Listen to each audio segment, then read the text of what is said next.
March 18, 2024. Tank Williams had been The Rock's bodyguard for 3 years, the man who'd taken bullets and fists for Hollywood's biggest action star. That's exactly why seeing Tommy Kellerman backstage made his blood freeze. Tank threw the Millennium Fight 15 years ago, ruined Tommy's career, sent an innocent man to Pentonville prison. Tommy had sworn revenge that night, blood streaming down his face, promising he'd find Tank when he got out. Now Tommy was Jason Statham's stunt coordinator, standing 20 feet away, staring directly at Tank with those same cold blue eyes. What happened in the next 90 seconds became legend in Hollywood security circles. It was the night two broken fighters settled 15 years of buried rage. The night Tank Williams learned that some sins never stop hunting you. Before we jump back in, tell us where you're tuning in from. And if this story touches you, make sure you're subscribed because tomorrow I've saved something extra special for you. Tommy's lips curved into a smile that never reached his eyes. He whispered something to the assistant director beside him, never breaking his stare with Tank. The backstage area of Pinewood Studios buzzed with the controlled chaos of a major action sequence wrap, but Tank felt the world narrow to just those 20 feet of concrete between them. Tank's hand instinctively moved toward his jacket, old habits from the underground circuits where reaching for a weapon meant the difference between walking home and being carried out. But this wasn't some basement fight club in Bermondsey. This was Jason Statham's set, and Tank had a job to do. "You all right, mate?" Statham's voice cut through Tank's tunnel vision. The actor stood beside his chair, toweling sweat from his forehead after running the same stairwell chase sequence 12 times. "You look like you've seen a ghost." More like a demon, Tank thought. He forced his shoulders to relax, schooled his expression into the neutral mask that had served him well in 3 years of Hollywood protection work. "Just checking the exits, Mr. Statham. Standard protocol." But Statham wasn't buying it. The man had built a career reading danger, both on-screen and off. His dark eyes followed Tank's line of sight across the bustling set until they landed on Tommy Kellerman, the stunt coordinator. "You know Tommy?" The question hung in the air like a loaded gun. Tank watched as Tommy began walking toward them, his gait steady and purposeful. 15 years in prison had changed him. The lean fighter's build had filled out, his blonde hair now streaked with premature gray. But those eyes remained the same Arctic blue that had stared up at Tank from the canvas of the Millennium Ring. "We have history," Tank said quietly. Tommy was 10 feet away now. Tank could see the web of scars across his knuckles, the slight hitch in his left shoulder where a Pentonville shiv had found its mark. The man had paid for Tank's sins in ways that went far beyond a ruined boxing career. Tank Williams. Tommy's voice carried the roughened edge of someone who'd learned to speak softly in places where loud voices drew unwanted attention. "Still playing bodyguard to the stars, I see. Tommy." Tank positioned himself slightly in front of Statham, a movement so subtle it looked casual. "Heard you got out. 3 years now? 3 years, 4 months, 16 days. Tommy's smile widened. But who's counting? The crew continued bustling around them, oblivious to the tension crackling between the two men. Tank caught movement in his peripheral vision. 2 of Tommy's stunt crew had stopped their equipment breakdown and were watching. Not casual observation, the kind of focused attention that preceded coordinated action. Statham sensed it too. Tank felt the actor shift behind him, muscles coiling with the same readiness that made his fight scenes look so authentic. "Perhaps we should move to a more private location?" Tommy finished. "I couldn't agree more." He gestured toward a corridor that led deeper into the studio's maze of storage rooms and workshops. "For old time's sake." Tank's mind raced through the tactical situation. The corridor was a kill box, multiple blind corners, limited escape routes, and far enough from the main set that screams wouldn't carry. Tommy wasn't here by accident. This meeting had been planned, orchestrated with the same precision he'd once used to choreograph screen violence. "I don't think so," Tank said. "Oh, but I insist." Tommy's hand moved to his jacket pocket, the outline of something small and hard pressed against the fabric. "We have so much to catch up on. 15 years worth, you might say." Tank felt the familiar ice-cold calm descend over him, the same mental state that had once made him legendary in London's underground fighting scene. His body automatically shifted into a combat stance, weight balanced, hands loose and ready. The nerve damage in his left arm sent familiar sparks of pain up to his shoulder, a permanent reminder of the beating that had ended his career. "There's nothing to discuss," Tank said. "Really?" Tommy's voice dropped to barely above a whisper. "Not even Sarah? Your daughter who was so sick all those years ago?" The name hit Tank like a physical blow. Sarah. The reason he'd agreed to throw the Millennium fight. The reason he'd destroyed Tommy's life and sent an innocent man to prison. The reason he'd traded his soul for 30 pieces of silver. "Leave her out of this," Tank growled. "She's at the heart of everything, isn't she?" Tommy took another step closer. "Funny thing about cancer, Tank. These days they keep such detailed records. Treatment schedules, medication logs, hospital admissions." His smile turned predatory. "Amazing what you can find when you know where to look." Tank's blood turned to ice water. Around them, the normal sounds of the film set, conversations, equipment being moved, the distant hum of generators, seemed to fade into white noise. Tommy's words carried implications that Tank wasn't ready to process. "What are you saying?" "I'm saying we need to have that conversation after all." Tommy glanced meaningfully at Statham, then back to Tank. "And I'm saying you're going to come with me, unless you want Mr. Statham here to learn some very interesting things about his trusted bodyguard." The trap had been 15 years in the making, and Tank had just walked straight into it. Tank's world tilted on its axis. The familiar weight of his shoulder holster felt suddenly inadequate against the magnitude of what Tommy was implying. Around them, the Pinewood set continued its organized chaos. Grips breaking down lighting rigs, script supervisors comparing notes, the catering crew wheeling away empty coffee urns. But Tank felt as though he were watching it all through bulletproof glass. "You're bluffing," he said, but even to his own ears the words sounded hollow. Tommy's Arctic blue eyes held steady. "Room 47, 5 minutes. Come alone, or I start making phone calls." He turned to Statham with a practiced smile that transformed his entire demeanor. "Brilliant work today, Mr. Statham. That stairwell sequence is going to be something special. Real visceral impact." Tank watched Tommy walk away, his measured stride carrying him past craft services toward the maze of production offices. The man moved like someone who owned every room he entered, a confidence born not from success, but from having survived the worst life could throw at him and emerged harder for it. "Tank!" Statham's voice cut through his spiral. "What the hell was that about?" The actor deserved an answer. In 3 years of protection work, Tank had never given his employers reason to doubt him. He'd taken bullets for a paranoid tech billionaire in Monaco, broken the ribs of overzealous paparazzi outside Cannes, and once spent 18 hours in a Mexican standoff with cartel soldiers who'd mistaken a film producer for someone considerably more important. Jason Statham had hired him based on that reputation, the unshakable Tank Williams who never let personal business interfere with the job. But Tommy Kellerman wasn't personal business. He was a reckoning 15 years in the making. "Old boxing politics," Tank said finally. "Nothing that affects your security." Statham's expression suggested he wasn't buying the deflection, but before he could press further, his assistant director approached with the evening's call sheet.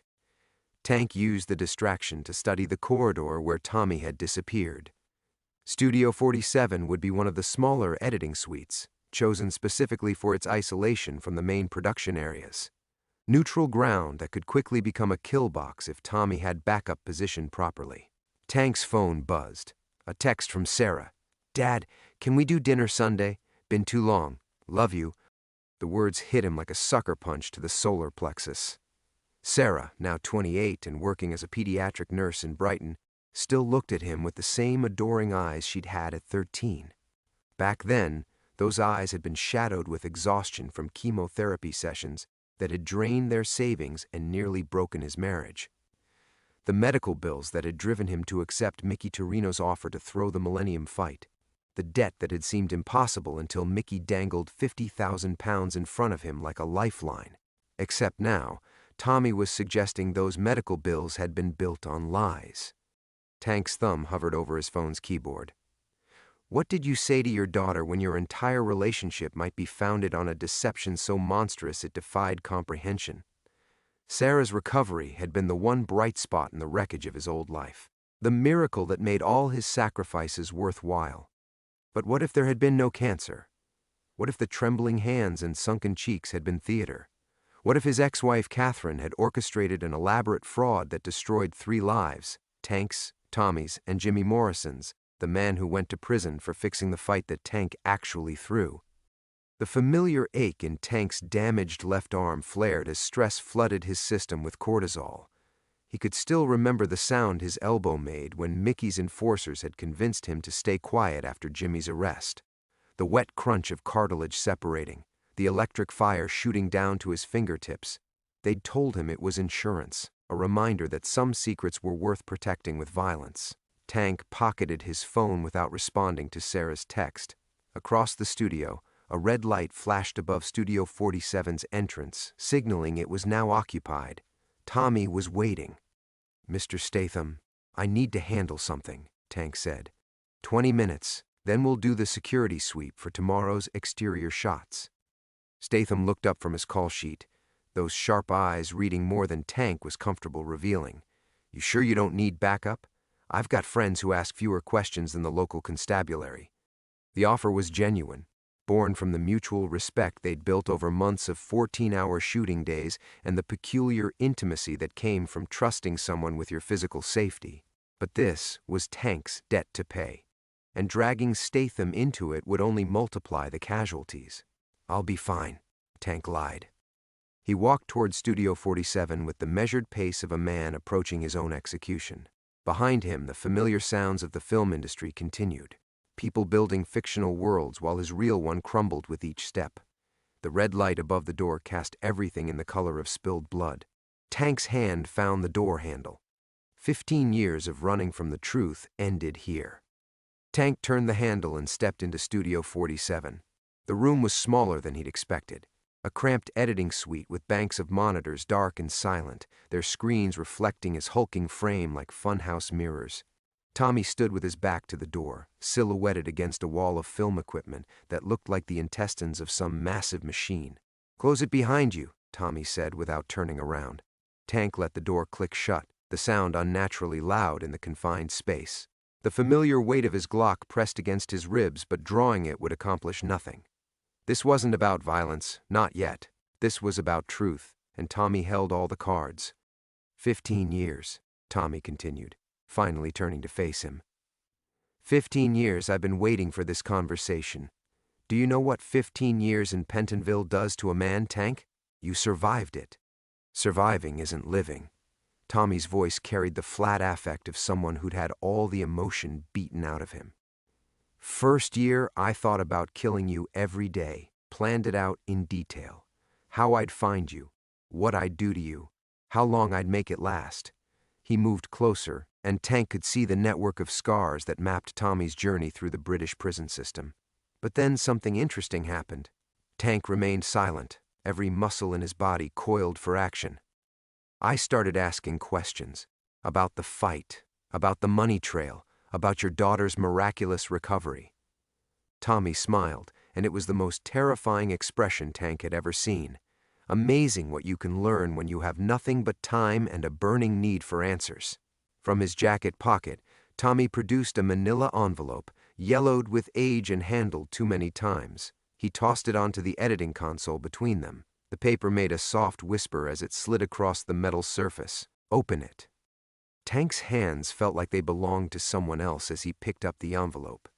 Inside were photocopied documents, medical records, insurance claims, bank statements. His eyes scanned the pages, trying to process what he was seeing. Sarah's name appeared repeatedly, but the dates were wrong. The treatments listed never happened. The doctor's signatures belonged to physicians who'd been struck off years before the supposed cancer diagnosis. Catherine was very thorough, Tommy said conversationally. Had to give her credit for attention to detail. The fake medical bills, the forged insurance claims, even the prop medications to make Sarah look sick. Ipecac syrup to induce vomiting, theater makeup to create those dark circles under her eyes. Tank's vision blurred as the documents swam before him. No, Sarah was sick. I saw her. You saw what Catherine wanted you to see. Tommy's voice cut through his denial like a blade. Your ex-wife was a very talented actress. Pity she never made it professional. The room tilted sideways. Tank gripped the edge of the console, his damaged arm screaming in protest. Every memory of Sarah's illness, the hospital visits, the sleepless nights, the way she'd cried when her hair started falling out, rewritten in an instant.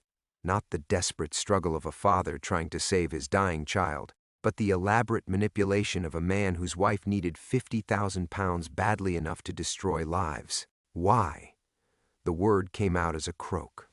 That's the beautiful part, Tommy said. I spent 8 years trying to figure out Catherine's angle. Gambling debts, affair, blackmail, none of it made sense until I started looking at who benefited from Jimmy Morrison going to prison. Tommy pulled out his phone and scrolled through photographs. The screen showed surveillance images of a man in an expensive suit entering what looked like a government building. Tank recognized the face. Mickey Torino, 20 years older but unmistakably the same predator who'd arranged the fight fix. Turns out Jimmy wasn't just some mid-level fight promoter, Tommy continued. He was 3 days away from turning Queen's evidence against Torino's entire organization. Money laundering, match fixing, connections to Russian oligarchs, the whole bloody empire. But then suddenly, Jimmy's in Belmarsh on fight-fixing charges, and his credibility as a witness evaporates. The pieces fell into place with the inexorable logic of a collapsing building. Catherine hadn't needed 50,000 pounds for medical bills. She'd needed Tank to throw the fight so Jimmy Morrison could take the fall, which meant Catherine had been working for Mickey Torino all along. She played you perfectly, Tommy said. The devoted father willing to sacrifice his integrity for his sick daughter. Except your daughter was never sick, and your wife was never devoted. You were just the muscle, Tank, the puppet dancing to strings you never even knew existed. Tank's phone buzzed again, another text from Sarah, probably wondering why he hadn't responded to her dinner invitation. The daughter who'd never been sick, the life built on lies so complete they'd rewritten his understanding of everything that mattered. He looked up at Tommy, seeing not his enemy, but another victim of the same conspiracy. What do you want? Tank asked. Tommy's smile turned predatory. Revenge. Tank stared at Tommy's predatory smile, his mind reeling from revelations that had shattered 15 years of carefully constructed reality. The word revenge hung between them like a blade, but Tank's survival instincts were finally kicking in, overriding the shock. I need air, Tank said, stepping toward the door. We're not finished. Yes, we are.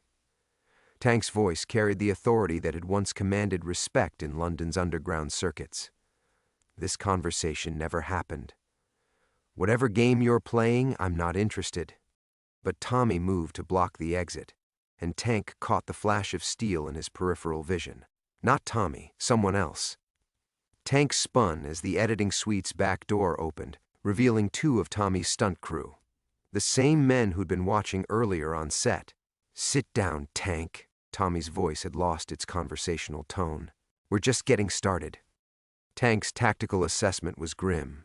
3 against 1 in a confined space, his damaged left arm already sending warning spikes of pain up his shoulder. But the years of bodyguard work had kept him sharp, and Tommy's crew looked more like film technicians than hardened criminals. You're making a mistake, Tank said, but he remained standing. The only mistake was trusting you 15 years ago. Tommy nodded to his men. Marcus Williams, meet Danny Prescott and Colin Shaw. They've been very patient, waiting for this reunion. The names meant nothing to Tank, but the way they moved told him everything. Prison trained, looking for payback. Tommy hadn't just planned revenge, he'd recruited it. Tank's phone buzzed again. Without thinking, he glanced at the screen. Another text from Sarah, this one with a photo attached, her smiling face next to a patient, a young boy who couldn't have been more than 8. The same age Sarah had been when Tank thought cancer was killing her.